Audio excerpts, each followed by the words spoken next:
Në ndeshjen e fundit të ciklit kualifikues për Kopën e Botës 2026, kombëtarja e Kosovës doli barazimi 1-1 në shtëpi ndaj Zvicrës.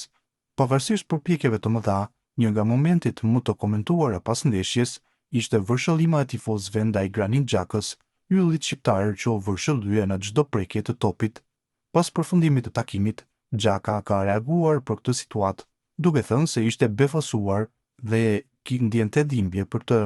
Jam i befasuar që jam fishkullyer dhemb, por më duhet ta pranoj atë.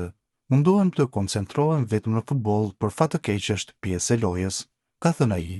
Pavarësisht këtij momenti të vështirë, Xhaka ka shprehur mirënjohjen për mbështetjen që ka pasur gjatë gjithë karrierës nga tifozët zviceran dhe ka theksuar rëndësinë e këtij kualifikimi të Kupës së Botës.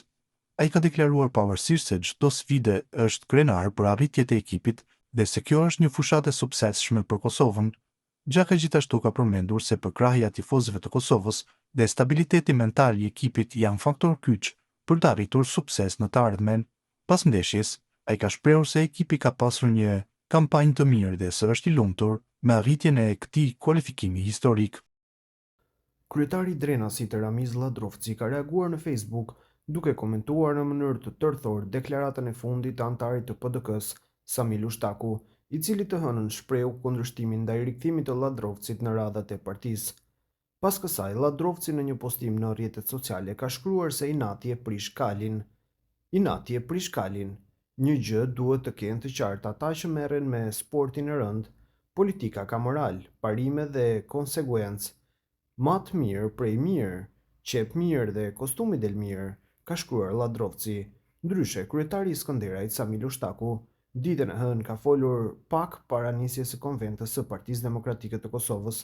Ai ka thënë se është kundër rikthimit të kryetarit të Drenasit Ramiz Ladrovci në PDK.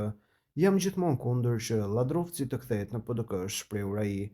Kujtojmë se Ladrovci nuk u përzgjodh nga kryesia e PDK-s për të garuar në zgjedhjet lokale dhe pas kësaj ai kandidoi vetëm, ku edhe fitoi sërish një mandat për të udhëhequr komunën e Drenasit. Deputetja e vetëvendosjes Arbërie Nagavci në një deklaratë për mediat tha se lëvizja vetëvendosje ka ndërmarrë të gjitha hapat për të shmangur mbajtjen e zgjedhjeve të reja, por sipas saj është e qartë se nuk ka gatishmëri për partitë e tjera për arritjen e një marrëveshjeje. Tani ju e dini se ne si lëvizje vetëvendosje kemi dërguar ftesë për arritjen e një marrëveshje politike, kemi dërguar disa herë ftesat e LDK-ja, kemi pasur bashkëpunime edhe me partitë e tjera, të paktën një tendencë për bashkëpunim, por ka qenë qartë se nuk ka gatishmëri për partitë e tjera që të kemi një marrëveshje në këtë drejtim. Tashmë është e qartë se shumë shpejt do të kemi zgjedhje të reja. Sikurse e thash, lëvizja vetëvendosje e ka bërë hapin e saj duke ofruar Konjufcën si kandidat për kryeministër. Ne besojmë se kemi bërë atë që na takon si fituese në zgjedhje. Nëse megjithatë mungon vullneti i partive të tjera për të dhënë votat e mjaftueshme për votimin e qeverisë, atëherë natyrisht jemi të përgatitur edhe për zgjedhje të reja, tha ajo. Mëtej, Nagavci deklaroi se për seancën e nesërme kanë 57 vota të sigurta. Kemi të gjitha votat që kanë qenë edhe për qeverin Kurti. Ka së paku edhe një vot më shumë, me aq sa ka qenë deri më sot. Nuk e di nëse gjatë këtyre ditëve të fundit ka ndonjë ndryshim qëndrimi, por gjithsesi deri nesër do të shohim se cilat do të jenë qëndrimet e deputetëve, u shpreh ajo ndër të tjera.